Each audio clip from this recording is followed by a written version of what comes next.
For more on this, we're now joined by Econometrix Director and Chief Economist, Dr. Azar Jammine, and he joins us via our video link. Mr. Jammine, thank you so much for joining us this evening here on SABC News. One would immediately ask, 10 years ago, what happened over the past 10 years that resulted in more than 55,000 government employees earning a salary of more than R1 million a year?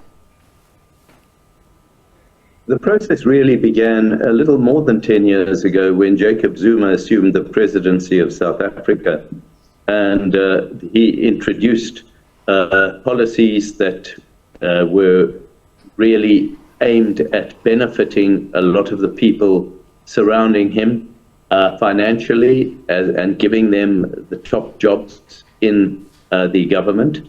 And basically, it's cater deployment on steroids.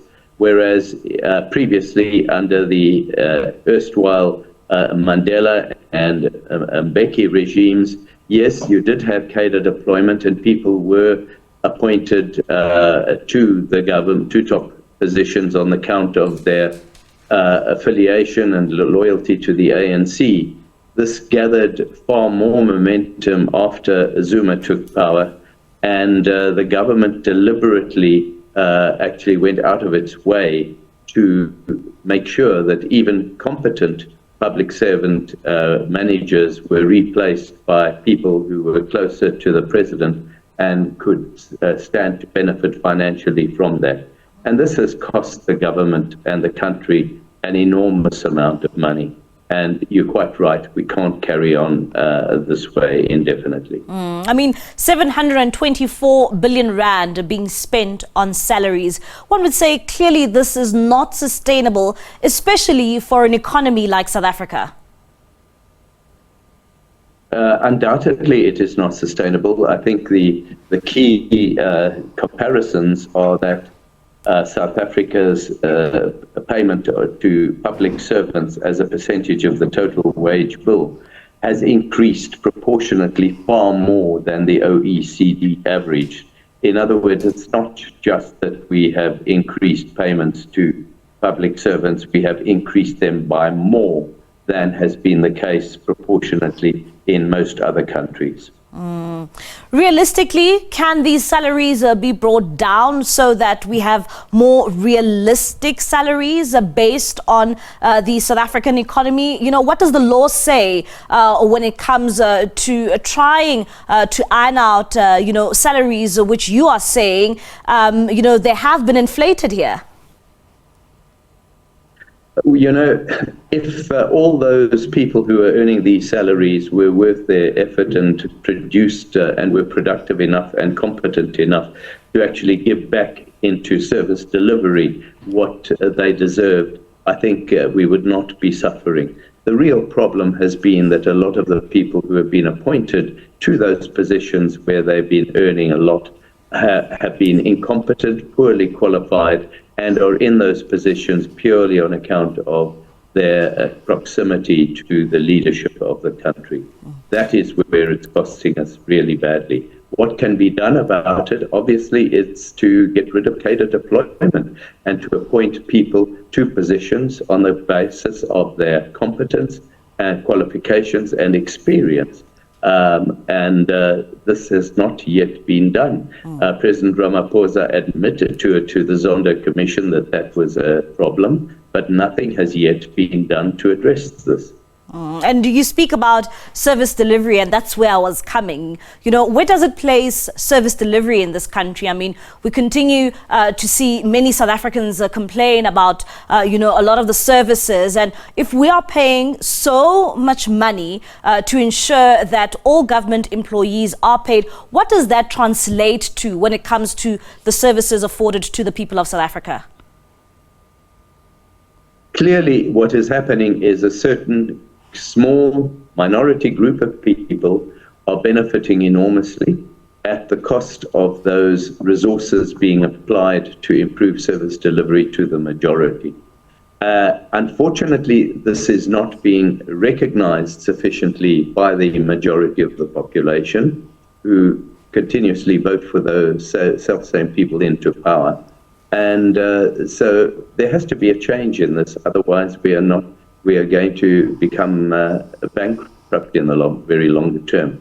I think it's a miracle that the South African economy is not in more dire straits than it is currently, given the kind of headwinds that we are facing. And in particular, the wastage that has been incurred in the running of state-owned enterprises that are collapsing one after another and depriving the community at large of decent service delivery in vital areas of economic activity. And from your analysis and your observation, when you look at this issue, can this be fixed in South Africa? I do believe it can be fixed, but it does require a monumental mind shift of the ordinary South African to start voting for people who are worth their salt, rather than because of their affiliation to one particular party. And that is quite a challenge. It'll be interesting to see what the election results in 2024 produce, and whether there will be any recognition of these shortcomings. But thus far, the results haven't until recently proved that is the case, that the man in the street actually recognizes what is going wrong. They seem to be duped into believing that the government is giving them the best that it's possible to do, even though we're seeing load shedding, we're seeing the decline in our ports and railways, we're seeing a huge escalation in criminal activity, we're seeing a decline in the level of infrastructural investment, we're seeing a deterioration in the educational outcomes in the country. All of these are absolutely critical areas of service delivery that are not seeing the appropriate outcomes, largely because of this policy of cadre deployment and basically jobs for pals and with nice salaries associated with them.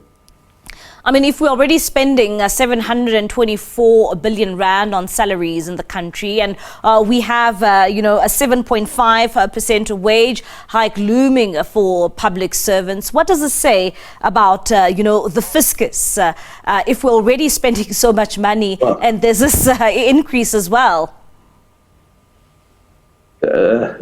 Simple arithmetic will tell you that if your wage bill is 724 billion and it is set to increase by 7.5%, that involves an increase of some, I suppose, 65 billion rand in the overall wage bill in a single year.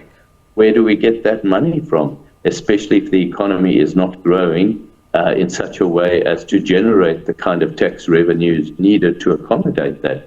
And we end up having to borrow more and more money as a government.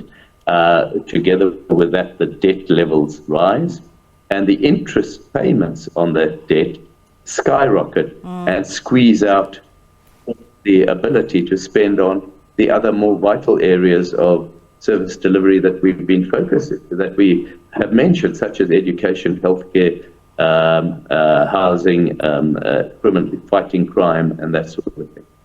Dr. Azar Jammine, thank you so much for your time here on SABC News this evening. That is Dr. Azar Jammine. He is Econometrix Director and Chief Economist, just giving us his insights when it comes to the public sector wage bill.